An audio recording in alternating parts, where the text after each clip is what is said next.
Good day, everyone. So, what I wanted to discuss to you today is on how to publish a research work or a research output, and at the same time, the requirements of an Scopus Index journal or publication. So, what if a researcher had conducted a research which has a national significance? This means that the person who shall be benefited by the research work is not limited to a particular group or organization in a limited scope. If a researcher strongly believes that his work should be made known to the public so that the latter should be benefited to the full, he should present his ideas to various conferences and public forum. Normally, an undergraduate thesis and even some master's degree remain unpublished. So, a person should not be surprised if he will come across in reference or bibliography of some thesis in praise, unpublished thesis. Recall that the purpose of research is to serve man and the goal of research is good life. How can a research serve man towards a better life if it will remain in the library and inaccessible to the generic public? The purpose of research can only be achieved if researchers will publish their scholarly work. In the graduate studies, particularly in the masteral program, an MS candidate shall be required to present his research outputs in at least two national and international conferences. In the PhD program, a publication and reference journal in addition to conference presentation may be required. The intended learning outcomes of this presentation. At the end of the presentation, the student is expected to know the different ways how to publish researches, distinguish a reference journal against a non-reference journal, recognize the differentiated recognized journals, and distinguish paper presentation against journal publication.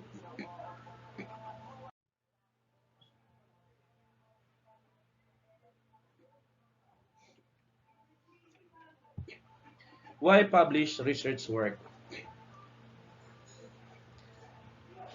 The following are the most basic reason or rationale in publishing our research work. Number one, of course, we want to contribute knowledge as a societal good. Number two is for us to provide solutions to national, regional, and world problems. Number three is to enrich the national talent pool with people able to compete in a knowledge-based global economy. Number four, to enhance your university's or college international reputation and thus the value of the degrees we grant. Number five, of course, for promotion. Number six, this will be the PhD requirement. Number seven, this differentiate a college faculty member against a high school teacher before. And number eight, and the last, is intellectual challenge with financial incentives.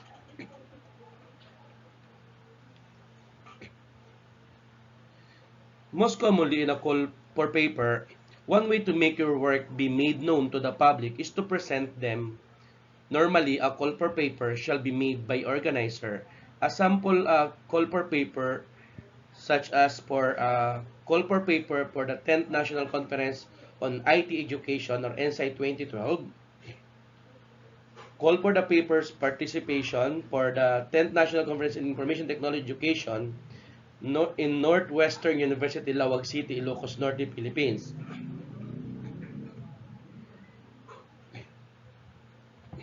The main groups of conference topics include but are not limited to information technologies in education, covered collaborative learning, courseware development, instruction support tools, distance learning, e-learning, knowledge-based system, learning and content management system, mobile or web-based learning.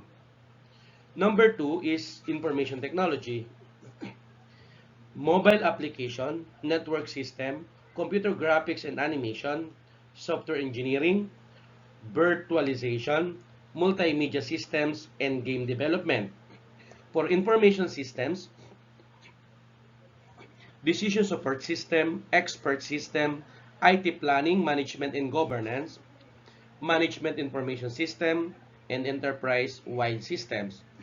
For computer science and special topics, of course, algorithm, bioinformatics, computer graphics and animation, computer security and cryptography, grid computing, machine learning, computer vision, modeling and simulation, natural language processing, pattern recognition and data mining, pervasive computing, robotics, and cloud computing.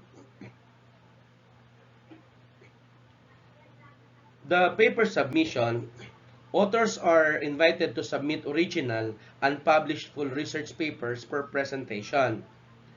The conference review policy requires that each submitted paper will be peer-reviewed by at least 2 reviewers for inclusion in the conference program and CD-ROM proceedings. A review of all papers is undertaken by the members of the paper review committee to determine the outstanding paper award. One author per paper is required to register and attend the conference to present the paper if accepted. The full papers due by certain date and authors of accepted paper will be notified by the given date via email. Final version of the poster or paper and presentation slides are due before the conference.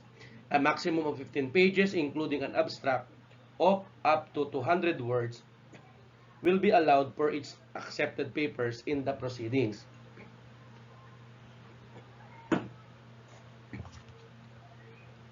For poster submission, student authors are encouraged to submit research poster. It is a large document meant to communicate your research in a short period of time. It is composed of a short title, list of authors, in their affiliation of course, an introduction, an overview of your methods, your results, and insightful discussion of results, and bibliography. The size of the poster shall be sometimes 33.1 by 46.8 inch or inches landscape. The submission date per poster is the same as that of full papers. Take note that authors are invited to submit original and published full research paper for presentation at the conference. Paper which have been previously presented in a conference whether local or international should not be submitted, for this has been generally considered as unethical.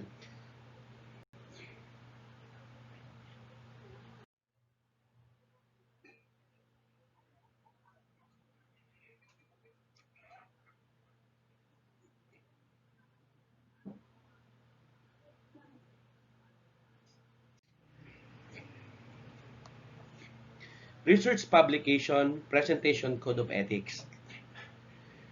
We have what we call multiple submission. An author must not submit the same manuscript for simultaneous consideration by 2 or more journals.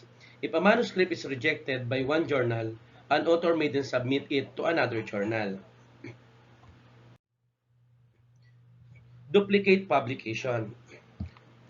An author must not submit as manuscript published in whole or in substantial part in another research journal. Exemption may be made for previous publication.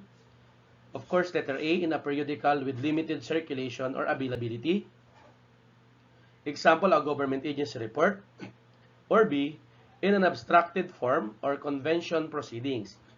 Any prior publication should be noted and referenced in any manuscript or in the manuscript, and the author must inform the editor of the existence of any similar manuscript that have already been published or submitted for publication or that may be submitted for concurrent consideration to the journal or elsewhere.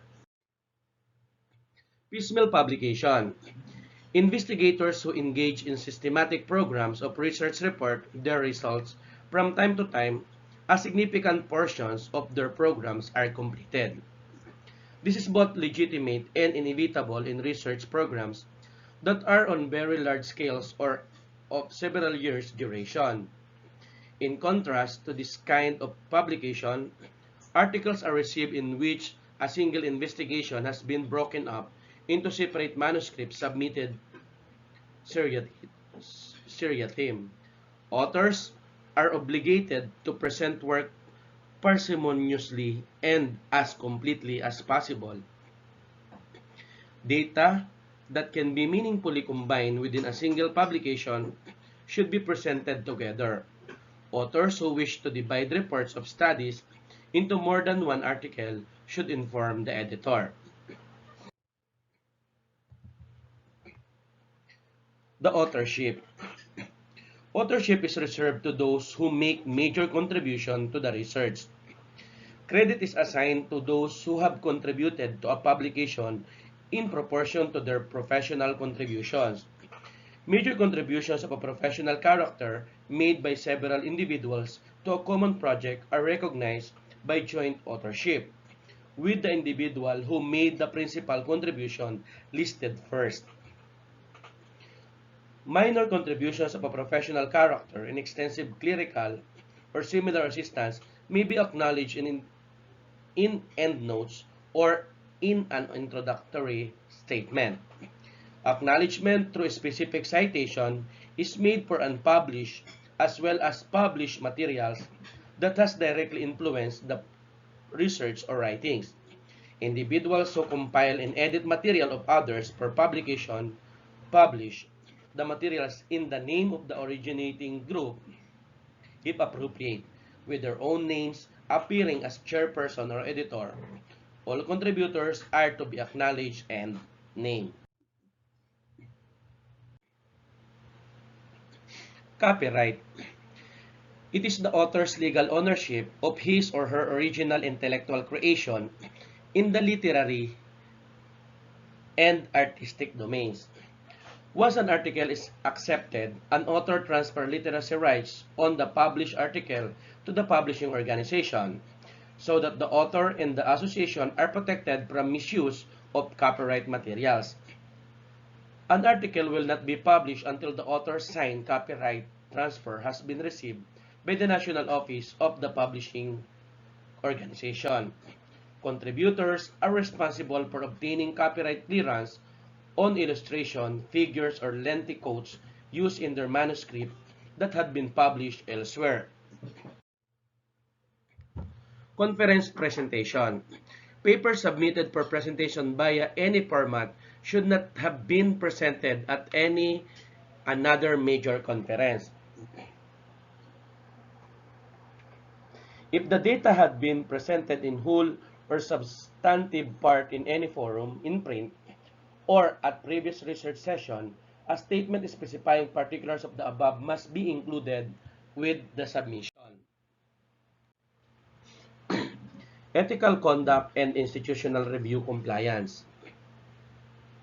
Authors are expected to comply with AOA ethical standard and institutional and federal regulations on the treatment of human subjects. I have here the criteria for the selection of Center of Excellence and Center of Development from the Commission on Education.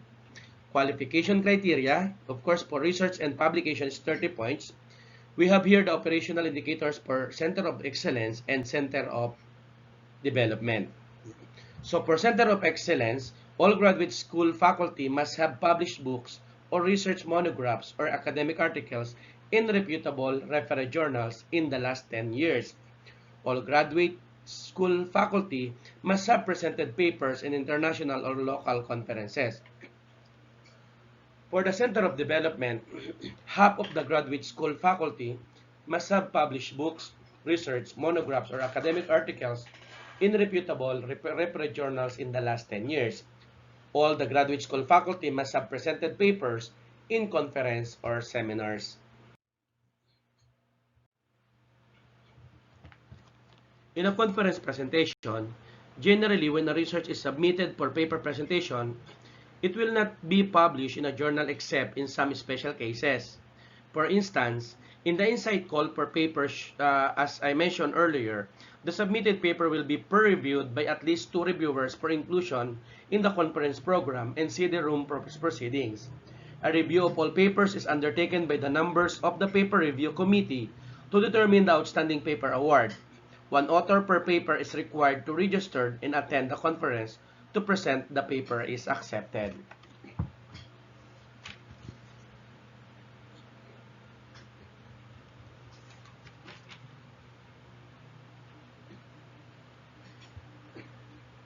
Example of related and non-referred journals. For referred journals, it is scholarly journaling which each article is judged, reviewed, or referred by expert in a specific field of discipline.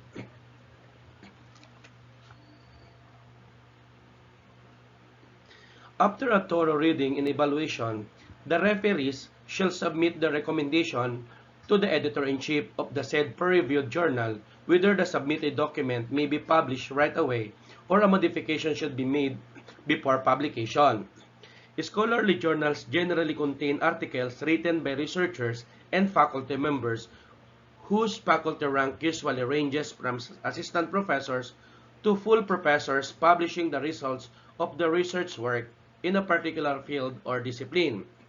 The terms referred journals and peer-reviewed journals may be used interchangeably. Referred journals can be more understood if the notion of an unreferred journal will be explained. Research output submitted for publication in an unreferred journal are subjects to a lesser meticulous process of reviewing and checking prior to publication.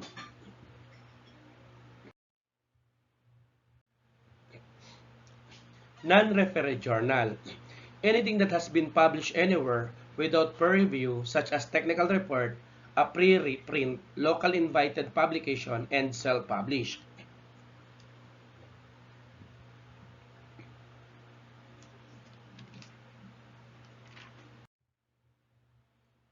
Publishing a research in a referred journal. How can a researcher publish his research in a local referred journal in computing? First, of course, a researcher must be aware of existing CHED-recognized referred journal in computing.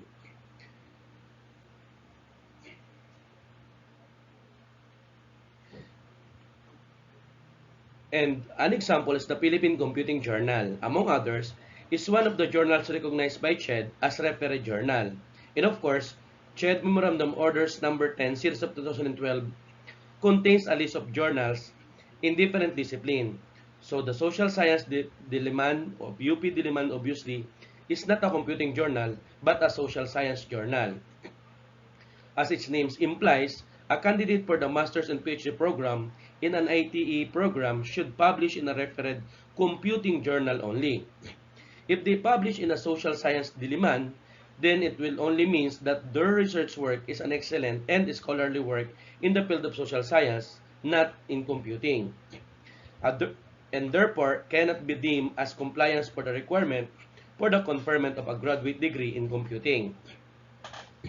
Being aware that the Philippine Computing Journal is a CHED-recognized computing journal, a researcher who intends to publish should have a background of who were the organization responsible for its publication, whether it is a higher educational institution or professional organization. In the case of the Philippine Computing Journal, it is founded in 2005 and is published by the Computing Society of the Philippines, Incorporated. PCJ appears in one volume with 2 issues annually. Other publishers, aside from Computing Society of the Philippines, which published the PCJ, a CHED-recognized local referred journal in computing. Professor and graduate student should covet to publish the research in international referred journals. Here is the example of ISI index journals.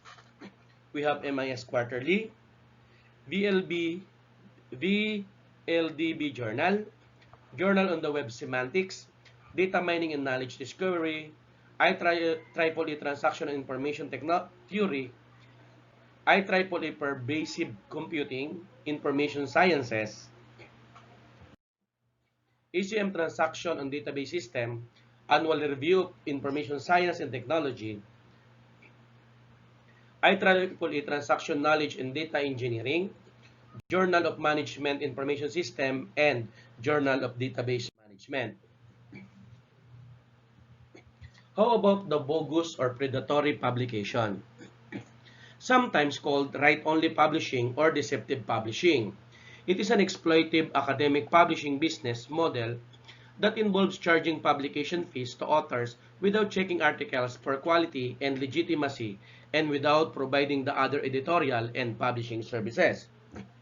In publishing a book, the publisher pays the author a certain amount of money in order for the publisher to gain the exclusive right to publish the author's scholarly work.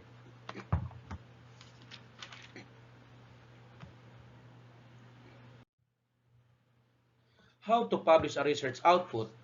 6 ways to spot a predatory journal. Number 1, always check the website thoroughly. Number 2, check if the journal is a member of the OHA, COPE, OASPA, or STM. Number 3, check the journal's contact information. Number 4, research the editorial board if they were in the right field. Number 5, take a look at their peer review process and publication timelines. And the last, read through past issues of the journal. The peer review and publication process. Of course, number 1 important is the abstract. The abstract content, the introduction, of course. Publication in academic journals plays an important role in the development and progress of any profession, including computing. On the other hand, it provides professionals such as IT with an opportunity to share their example of best practice and research results with colleagues in the discipline. On the other hand, academic and scientific publications serve as a source of knowledge and evidence for students, novice practitioners, and emerging researchers, and contribute to their professional development. To serve this purpose effectively, appropriate scrutiny of manuscripts submitted to academic journals to determine their worth, quality, methodological rigor, utility, and publishability before appearing in the electronic and print media is warranted. Such quality assurance mechanisms are essential to ensure publications of reliable and high-quality research and scholarly evidence. The publication process begins with a manuscript submission to a journal by an author. It outlines the editorial process. A manuscript goes through several stages before actual publication. The process outlined and I will going to discuss later is be more elaborate than for some journals and the various tasks that may be distributed differently across additional team. But this includes all of the possible steps that can take place in the publication process.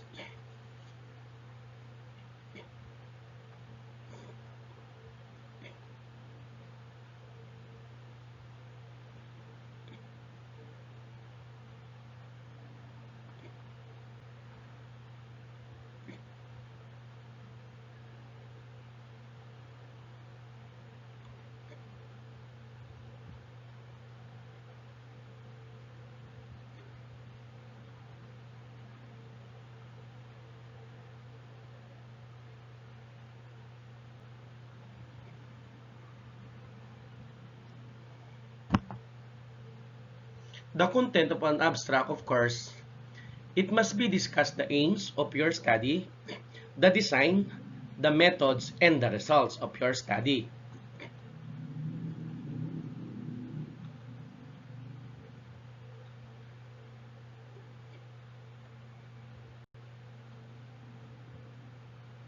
I have here the sample,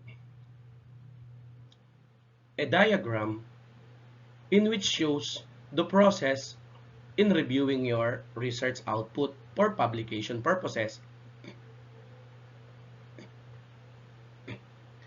As you can see here, The publication process begins with the manuscript submission to a journal by an author. As shown in this figure, it outlines the editorial process, and a manuscript goes through several stages before actual publication. The process outlined in this figure may be more elaborate than for some journals, and the various tasks may be distributed differently across the editorial team. But this figure includes that all of the possible steps that can make place in the publication process. The first stage of the process is an editorial review that aims to assess the quality and merits of a manuscript.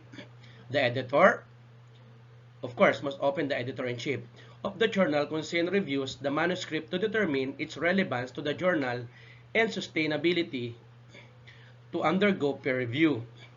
Further, checks take place at the editorial desk by an editorial assistant, including checks for similarity to other sources using a similarity detection package such as Authenticate. If the manuscript is too similar to other sources, it may be rejected or it may be unsubmitted and returned to the author for amendment. Additional checks for readability and the extent to which the manuscript conforms for the standards of the journal. So, for example, there are certain requirements for word length and use of international reporting standards take place. In this figure, this is done by a managing editor, and again, the manuscript may be rejected or returned to the author for amendment. When satisfied, the managing editor assigns an editor, identifies, and assigns 2 to 3 reviewers with appropriate knowledge, skills, methodological expertise, and experience to assess the manuscripts and feedback on its quality, rigor, and publishability. Peer reviewers' feedback helps the editor to decide if the manuscript is rejected, accepted, or needs revision before it can be accepted for publication. Whatever the case, the decision is communicated to the author when a revision is required to reviewers suggest changes or ask for more details from the authors before accepting the manuscript for publication. Once the manuscript is accepted, it moves to the third stage, which is called production, and ensure the production of a readable and comprehensible article free of spelling mistakes and presented in the uniform style of a particular journal. The author is also expected to check and approve the final proof before the final stage, which is an administrative process, to ensure the allocation of appropriate tracking number called Digital Object Identifier or DOI to the article and regular production of a journal. The peer review process is important to understand not only for potential authors, but also for those involved in the process, as it is often an individual, solitary exercise.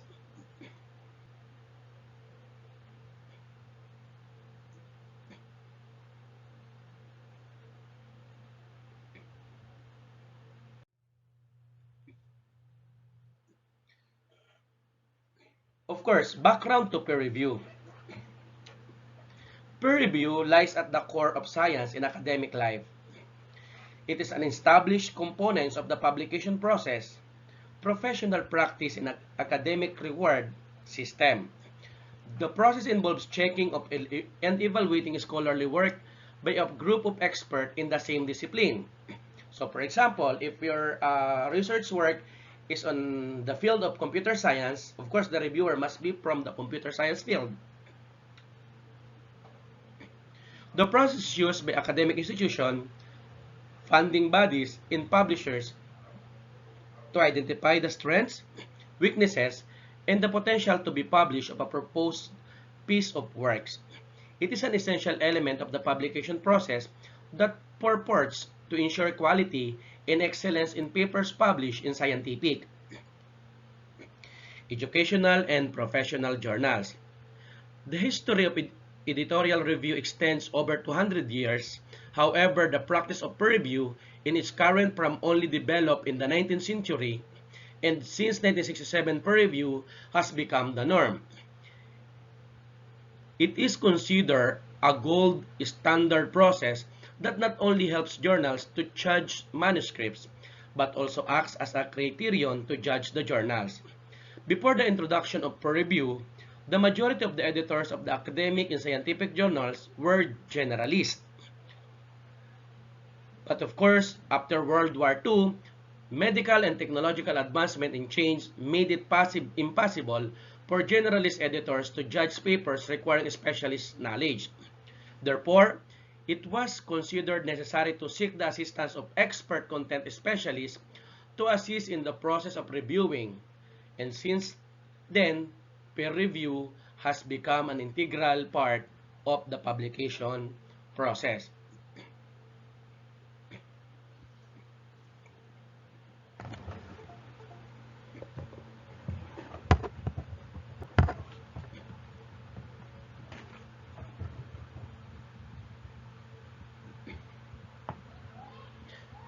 We have also what we call utility of for review.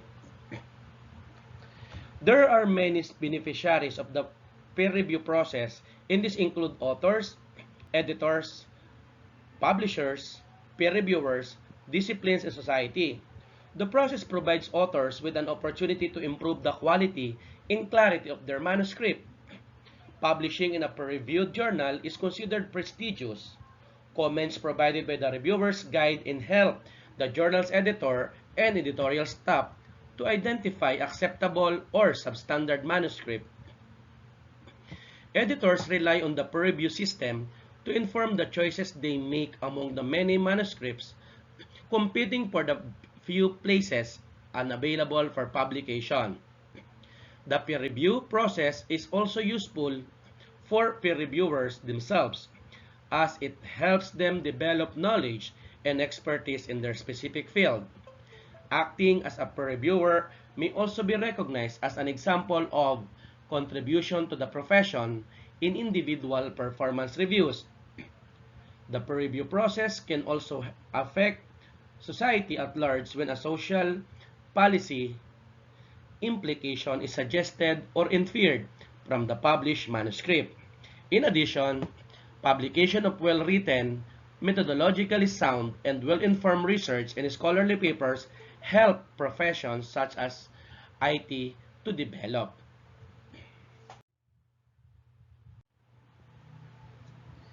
The types of peer review. There are essentially two types of peer review. We have closed and open. The former is more common, but the latter is becoming more popular, and authors and reviewers encounter both types of reviews.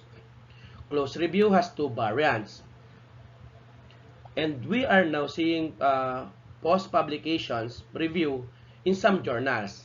Each method has its own advantages and disadvantages.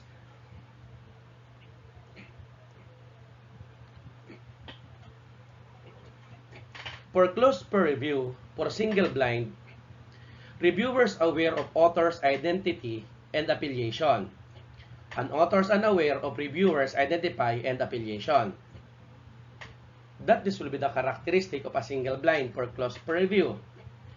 An advantages, reviewer anonymity is ensured, therefore they can give honest feedback, no risk of intimidation from authors.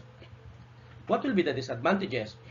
Reviewers may give harsh comment or give negative feedback, and the reviewer may delay feedback to delay the publication of manuscript in case they are interested in. For a double blind, the characteristic for double blind, neither authors nor reviewers are aware of each other's identity or affiliation.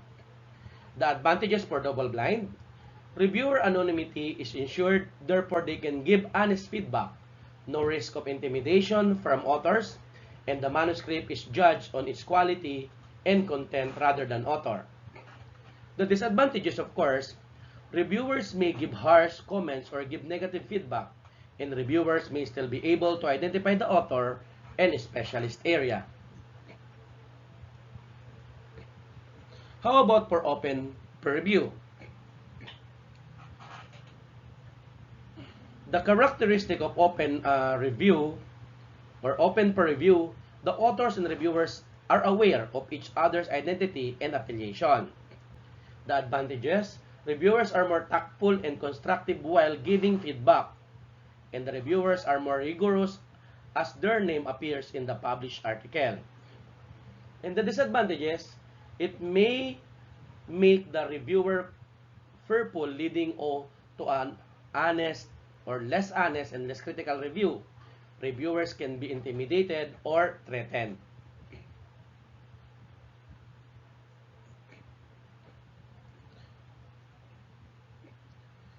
For post-publication peer review, the primary PPR, a manuscript is published after initial editorial checks. Invited reviewers are invited to review the article.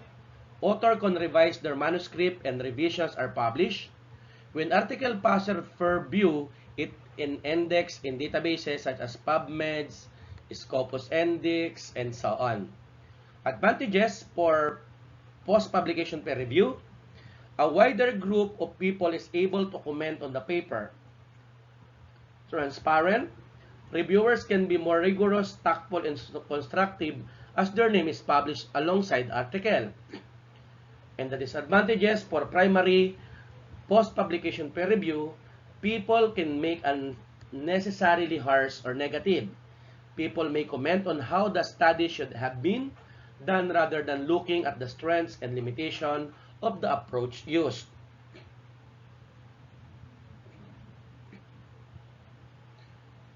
For the secondary PPPR, a characteristic for secondary PPR, a manuscript is published after initial editorial check. Reviewers volunteer to review. Various publishers require various criteria. For instance, some require reviewers to have at least 5 publications of their own. Other requires reviewers to be registered on databases. Authors can revise their manuscript and revisions are published. When article passes per review, it is indexed in database, of course, such as other Scopus Index and others. The advantages for secondary PPPR: a wide group of people is able to comment on the paper. It also transparent. Reviewers can be more rigorous, tactful, and constructive as their name is published alongside article. In the disadvantages, people can be unnecessarily harsh and negative. People may comment on how the study should have been done rather than looking at the strength and limitation of the approach used.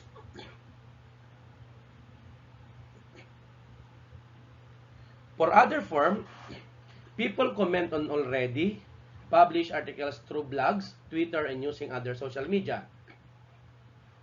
Advantages: a wider group of people is able to comment, of course, and same with the disadvantages. The disadvantages actually is inexperienced reviewers and those with lack of subject knowledge can post irrelevant and unhelpful comments.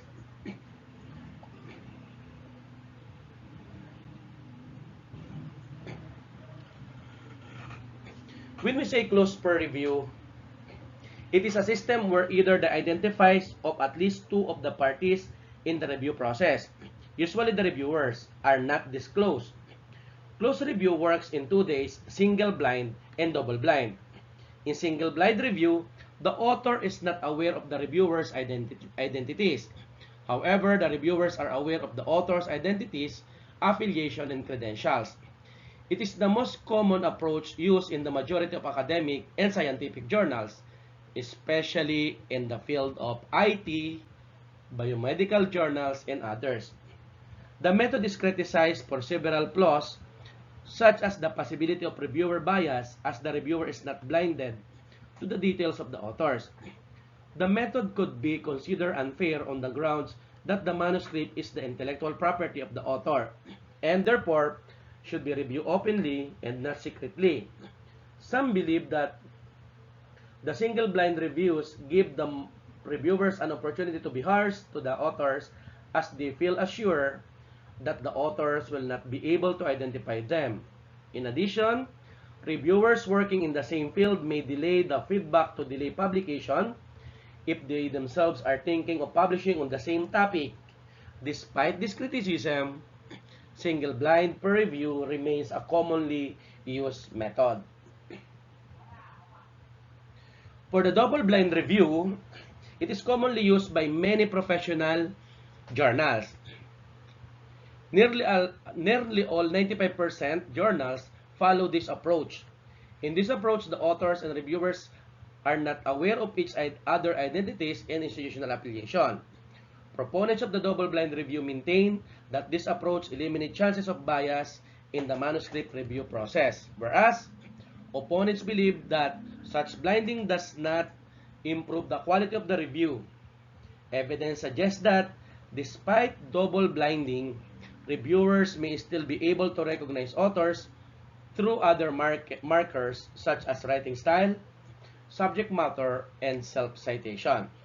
Like the single-blind review, there is a chance that the reviewers may be unnecessarily critical while giving feedback to the authors.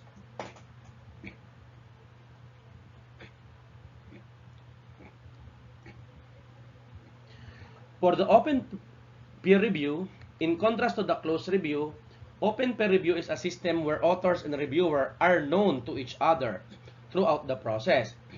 Many major journals encourage this approach. In an open review, authors and reviewers' name may be published alongside each other with an option to publish reviewers' report alongside. Proponents believe that this is the better approach as nothing is done in secrets and the author's intellectual property rights are respected.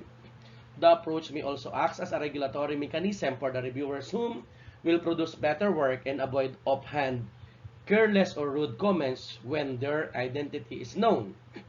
Reviewers are recognized for their contribution as their names are published in the journal. Opponents, however, maintain that open review may lead to less honest, less critical, and less rigorous review by the reviewers who may peer revenge. Opponents believe that knowing the author's identity, reputation, and institutional affiliation may affect the review process and contribute to a biased decision. We also consider it possible that some reviewers may be overly critical with the intention of appearing to be very rigorous to their peers. Open reviewing recently received some criticism following an incident involving the open access online journals +1. The case involved some sexist remarks from a reviewer towards an author advising her to work with male colleagues who were ostensibly more successful. This was made possible by dint of the fact that the reviewer could identify the author and her gender due to the open review system. The reviewer and the editor who allowed the comments to be passed on to the author are no longer associated with the journal. The other forms of peer review is broken, and she continued to explain that based on Hunter, she continues to explain that from the author's perspective, it delays publication. It's almost always secret. Authors do not know who is reviewing their work, and perhaps an ally, but equally perhaps a competitor. Hence, more recently, advances in the electronic publishing technology have enabled the development of another form of review called post-publication peer review.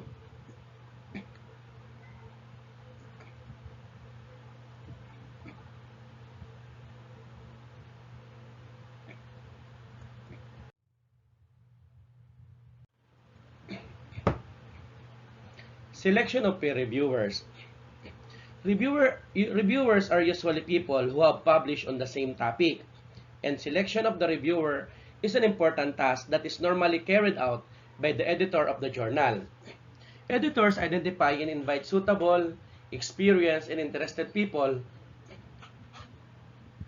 in the subject matter or relevant field by using the keywords authors have used in the past. Many journals use a bank of established and regular reviewers, but some use the keywords to identify individuals via search engines and databases. For example, Research ID. Some journals ask the authors to name reviewers, and one study suggested that while this has little effect on the quality of reviews, it does not lead to higher recommendation to accept manuscript.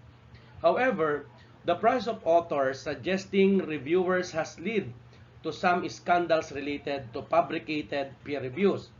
and some journals are no longer using this process. In some journals, authors can also indicate individuals they would not wish to review their manuscript. The editor may also invite authors to become subsequent reviewers, sometimes by asking them to provide their curriculum vitae, or on the basis of particular qualification, such as PhD or presented research or published research international, or a publication track record in the peer-reviewed journals.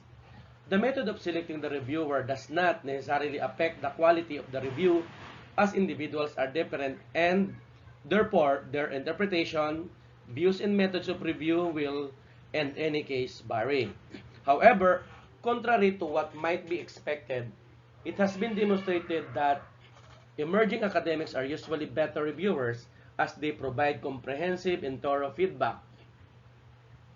Evidence also identified no improvement in the quality of review with academic seniority or gender.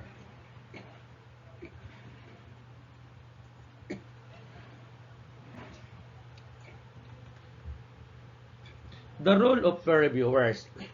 Reviewers contribute to the development of the knowledge base of any profession, such as ITE or computing. By giving their valuable time to review manuscripts, reviewers are volunteers and rarely receive any monetary compensation for their role. The role of the reviewer is very important, yet a challenging and complex professional activity. To be a good reviewer requires theoretical, methodological, and practical knowledge and an ability to apply that knowledge when evaluating a manuscript in writing constructive feedback to help the author improve the quality of their manuscript. In addition, reviewers' feedback helps the editor to make a decision about the manuscript. Acting as a peer reviewer is useful for an individual academic as it helps them to develop their subject knowledge, analytical abilities, and skills required to provide constructive feedback. The activity is usually recorded on the curriculum vitae and thus can be recognized the performance appraisal and profession. There are various reasons why reviewers choose to review manuscripts. These include desire to play their part as a member of the academic community, improve their reputation and career progression, and increase their knowledge and understanding of their subject. Other common factors that may encourage academics to act as a peer reviewer include the inducement of getting a free or reduced subscription to the journal, acknowledgement in the journals, and payment in kind. The reviewers have to adhere to certain principles of the review as advocated by the Committee on Publication Ethics and Academic Journals.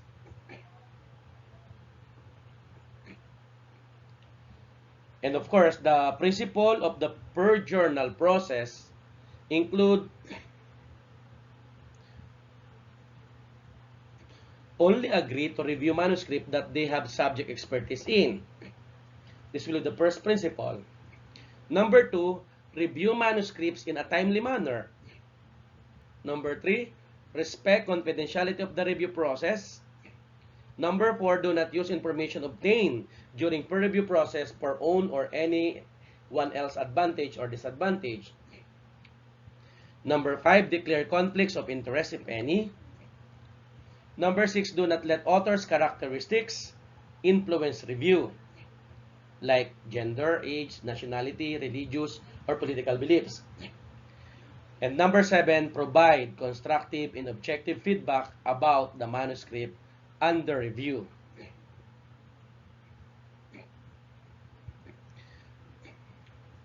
Actually, we have some issues with peer review.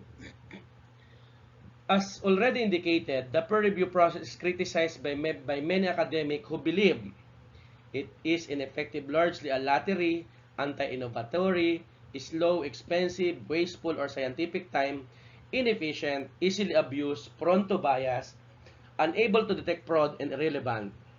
Some believe that various flaws and problems in the peer review process may affect the quality of reviews and thereby the quality of publication. These flaws include slowness of the publication process, negative impact on authors, poor preparations and training of reviewers, variable review requirements, ineffectiveness of peer review, and bias in peer review. We believe these issues are relevant to all forms of peer review, although some may be more relevant to some forms of peer review than others.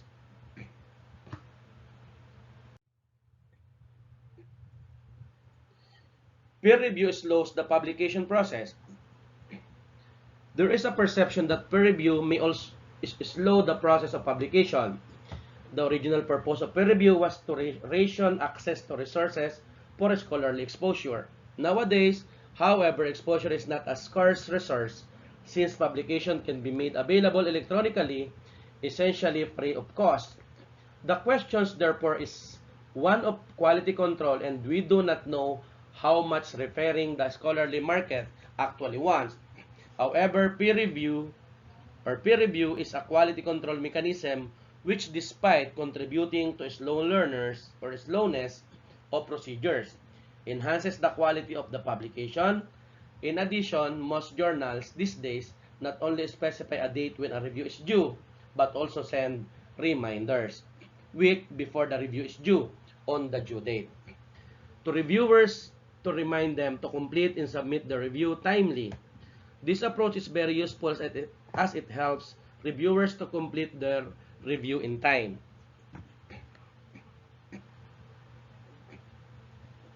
Negative impact on authors. Undergoing peer review can be a negative experience for some authors due to insensitive and irresponsible behavior of some reviewers who may not read the manuscript, provide irrelevant comments or feedback, and use the opportunity to promote their work or make negative and malicious comments. However, development and communication of appropriate practice guidelines and principles of peer review may help overcome such issue.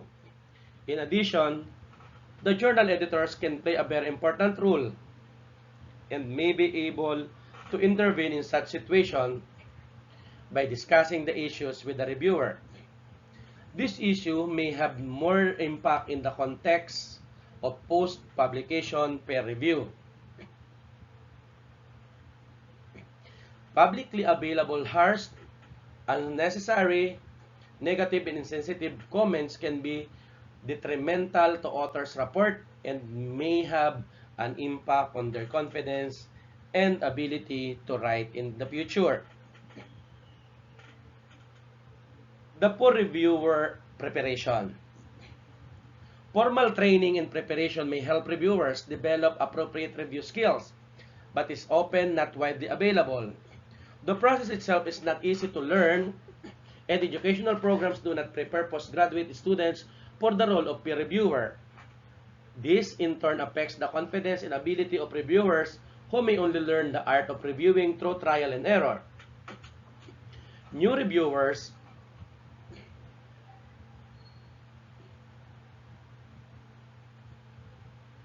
usually do not have any training or awareness about how to review a paper. A reviewer may not have any mentorship or any experience of receiving someone else's work. This issue can be overcome by ensuring that postgraduate students, doctoral and postdoctoral academics are provided with appropriate training and guidance to develop the review and feedback skills. One strategy may be that postgraduate students and emerging academics should be invited to review manuscript as a third reviewer. Appropriate mentorship and guidance can be provided by introducing a buddy system where novice reviewers are budded with experienced reviewer. In either of the case above or mentioned, this needs to be done with the permission of the journal and declare in some journal ask for this as a specific declaration when reviews are submitted. This may help novice reviewers to develop reviewing skills and knowledge. And presently, very few journals give reviewers access to other reviewers' comments. Nevertheless, giving reviewers access to the other reviewers' comments about the same manuscript can also be a useful way of helping reviewers improve their knowledge and skills. As manuscripts are reviewed electronically, providing access to other reviewers, comments, and feedbacks is fairly straightforward and hassle-free.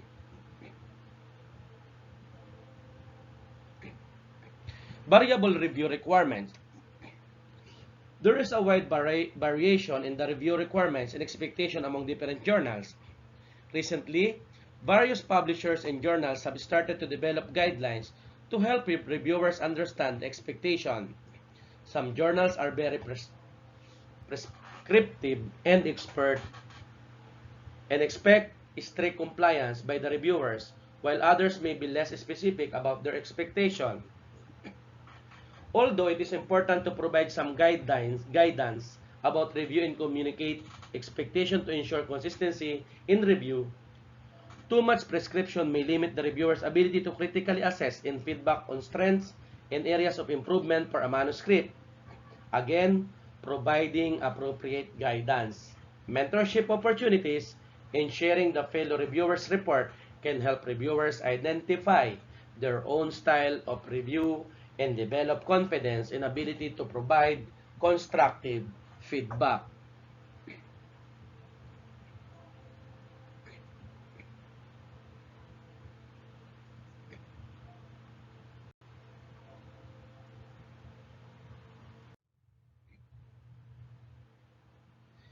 Ineffectiveness of peer review. Research examining effectiveness of peer review is still limited. The lack of research supporting or negating the effectiveness of peer review contributes to ambiguity about the effectiveness of peer review and fuels the criticism against peer review. Some researchers consider peer review as an unreliable method of quality assurance and error detection. They believe that reviewing by two reviewers is insufficient to identify issues with the manuscript. The authors maintains that to make the peer review process reliable and comparable, an editor is required to have a minimum of 6 reviewers, whereas generally, it is often difficult to identify 2 or more reviewers to review a paper. It should also be recognized that peer review is not a scientific process. It is a process based on people and the judgment they make. People differ in their expertise, opinions, and experience, and therefore, their opinions or feedback about say manuscript can differ. In addition, reviewers do not make the decisions about which manuscript to accept or reject, but only provide their view on a manuscript, which aids the editors in making decision. Peer review and bias. The peer review process cannot be free from bias.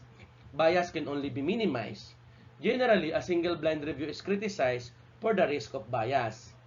However, the effectiveness of the blinding process itself is questionable. Another flaw of the peer review system is the biased decision of their peer reviewers.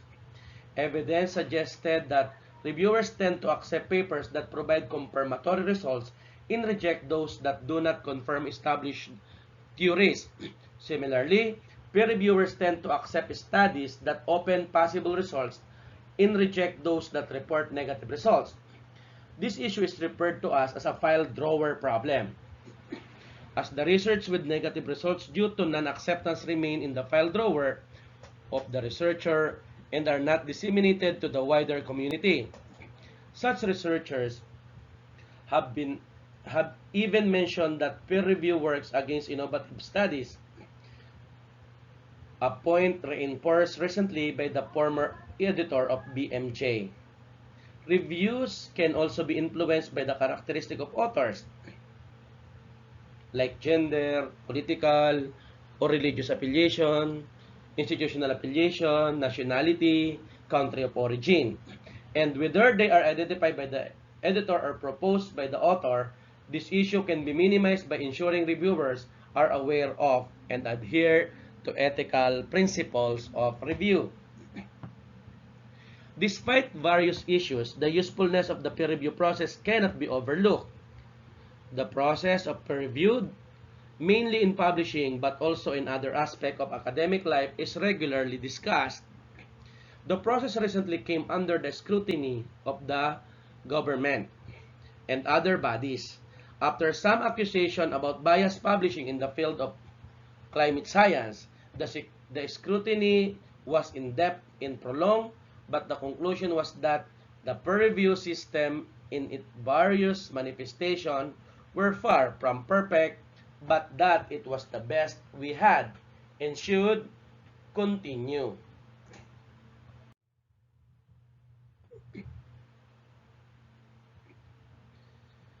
For the conclusion of your publication and presentation process, it is essential to remember that peer reviewing is a voluntary activity, which means that the reviewers are not paid for their work and often complete reviews in their own time. While contributing to reviewing process is a professional and moral obligation of any author whose work has undergone peer review, it is important to make this activity as rewarding and developmental as possible. Recognizing reviewers for their work by publishing their names in the journal or providing them with awards and recognition certificates can be a useful strategy. More recently, various publishers and journals have started using these strategies to recognize the reviewer's contribution. Such strategies may be useful and may increase the motivation of reviewers and in turn may enhance quality of review by reviewers. The peer review is one of the most important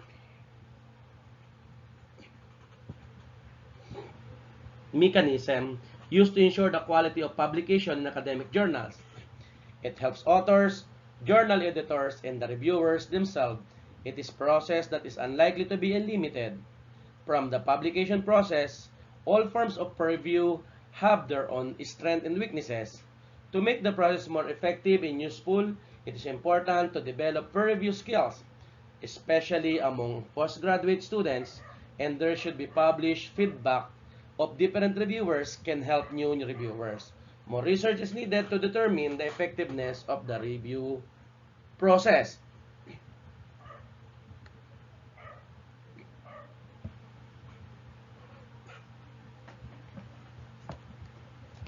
Conflict of interest.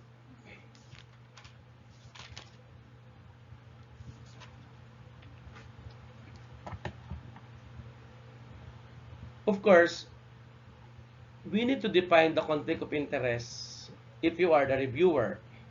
Consider the author contribution, article information, and the references is very important.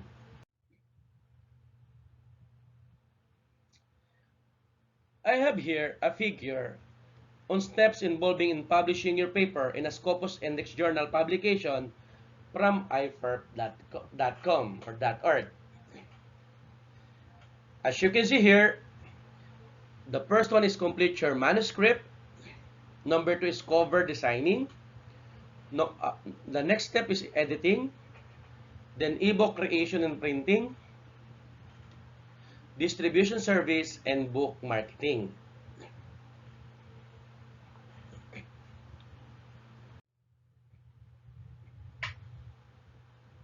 Eagerly looking to have your research paper published in one of the most well-recognized and renowned Scopus Index Journal, but are not aware of how to go about doing so.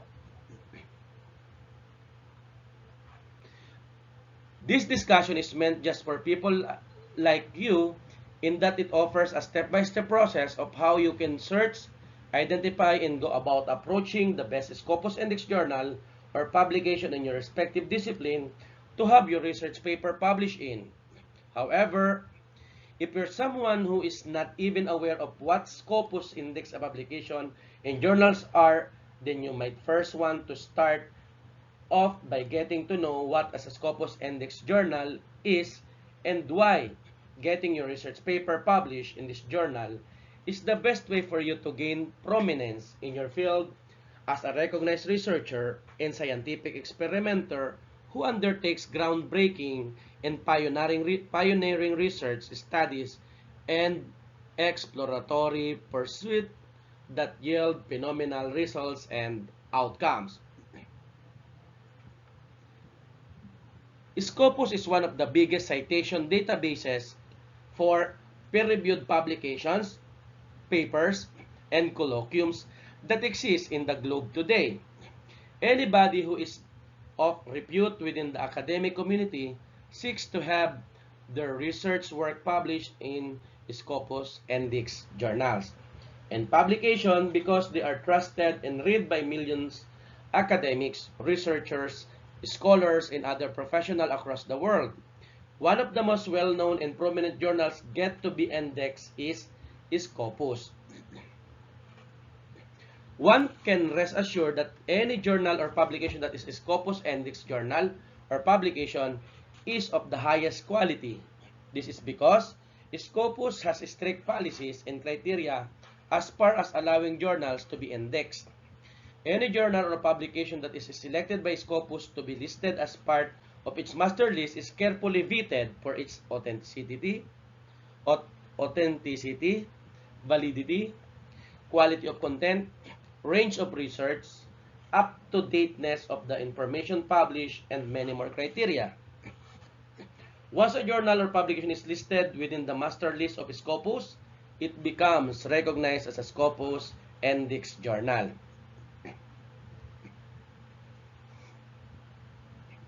Discovering Scopus Index Journal.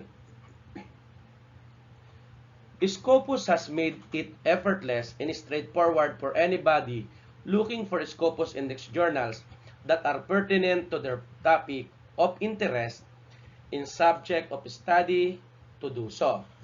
Because there are hundreds of thousands of Scopus Index journal across all domains present today, it can be pretty hard for somebody looking for a relevant Scopus Index journal to find one, just by skimming through the master list of Scopus.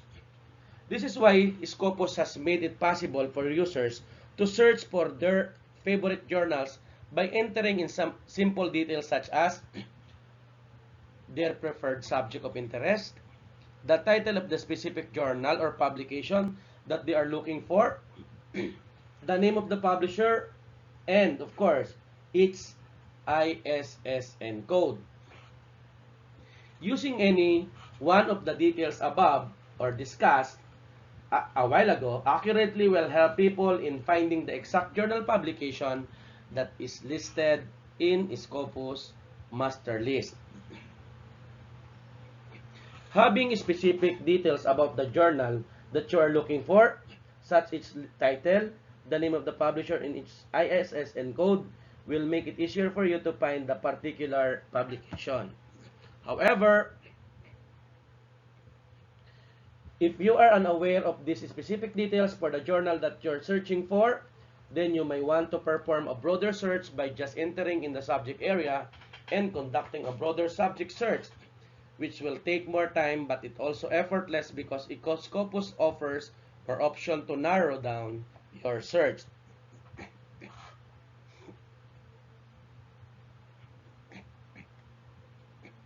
Identifying the best journal publication that is Scopus Index.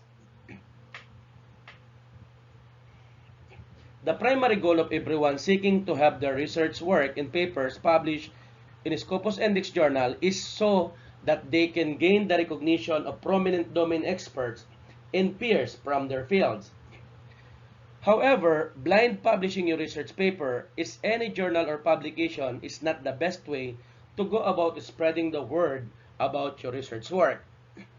One should always first begin by identifying the most relevant and appropriate journal to their current field, subject of interest, and study. As I mentioned earlier, Scopus has numerous journals and publications listed as part of its master list that it has deemed to be authentic, reliable, and of great quality.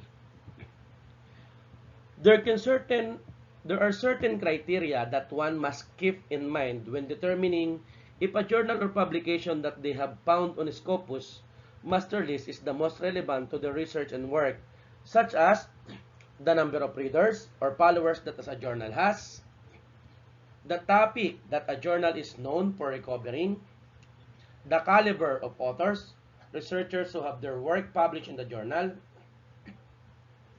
the opportunities that will be available as a result of getting your work published, the reputation and popularity within your specific field or domain, and whether the journal is an open access journal or a closed access one.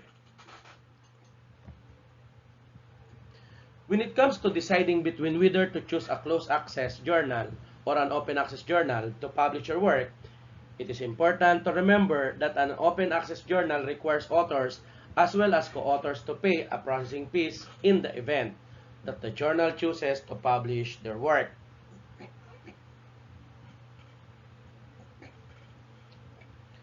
Compose your research paper as per the guidelines of the journal. Now that you have identified the perfect journal to have your research work published in, that is sure to fetch you the attention and recognition that you require to further your understanding in your profession, gain recognition as a reputed researcher, acquire critical funding to carry on your research work, and obtain lucrative, collaborative, as well as career opportunities. And you should begin taking steps to ensure that your paper is edited and formatted in the best manner possible. In order to do so, start by reading and gaining a concrete understanding of all the terms and conditions of the publication that you have determined to have your work published in. Then proceed to check out all the previous issues of the publication and read through the papers that have been published therein and make note of the best papers. Doing this in combination with acquiring a thorough understanding of the journal's terms and conditions is bound to give you a fair idea of the format of all papers published in the journal, the preferred style or tone of writing, and how to accentuate your findings to make it appealing to readers. This will help you make the research paper have the most impact those who read it, as well as demonstrate to the publishers that you are someone who does your homework and prepare well. In turn, by impressing them, you may be approached time and again by them to publish your work in their journal, which can lead to you becoming a regular feature on their publication.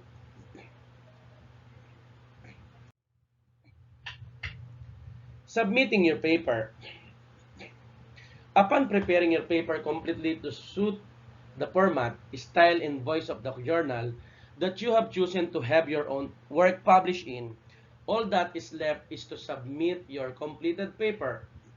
Again, a good and solid understanding of the journal's terms and conditions will help you understand how to go about submitting your paper, because you will know exactly where to submit your paper, when to submit it, or the deadline for submission, the required fees to pay before submission, if any, and any other procedural necessities to follow before submission. Most Scopus Index journals involve the following simple online submission procedure for authors and co-authors to submit their work. Of course, this involves inputting basic details including name, email address, their topic or subject of study, the type of research that they have conducted, the institution, university, college, company that they belong to, their goal, objective for conducting the research, and others. Submitting this information most often involves filing in a form, in which case it is crucial that you make sure that all the information that you are entering is highly accurate and up to date. This is important because any misinformation or mismatching details can lead to the reviewing committee of the journal dismissing or rejecting our submission, and that is responsible for verifying the credibility, relevant, and up-to-dateness of every paper that is submitted before it is selected for publication. Having your research paper rejected or dismissed because of some minor misinformation in the details that you might have entered or a small error will mean you will have to go through the entire process all over again, leading to a lot of wasted time and resources. Notification of acceptance from the publisher. Once your paper has been submitted, all you have to do now is wait for the reviewing committee of the journal or publication to do their job, which takes anywhere from around 5 to 30 days, depending on the complexity of the work that you have published and how many pending submissions they have to verify. Actually, this period sometimes even takes up to 60 days or 2 months.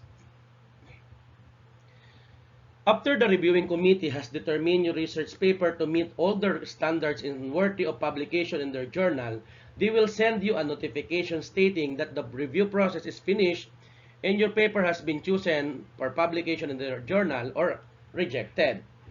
If your paper is rejected, it is important to move on and not be dejected, but instead, focus on where you went wrong and try to improve yourself the next time around. Transferring of copyrights.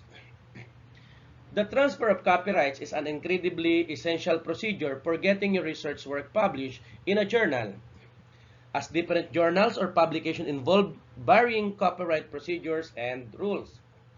This is another instance where reading and acquiring a concrete understanding of the terms and conditions of the journal comes into play, as doing so will help you realize in advance what the transferring of copyrights to the journal in question entails exactly.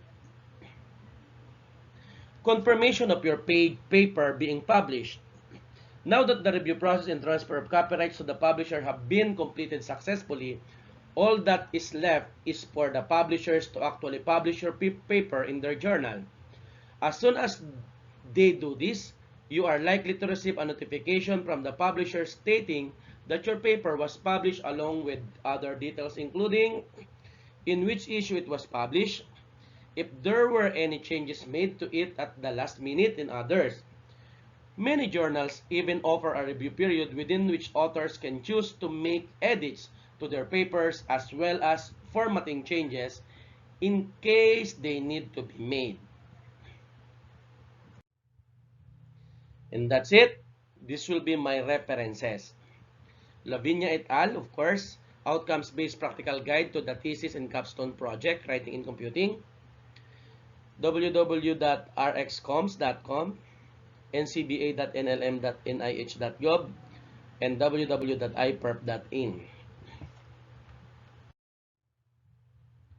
Thank you very much. I hope you learn from my discussions.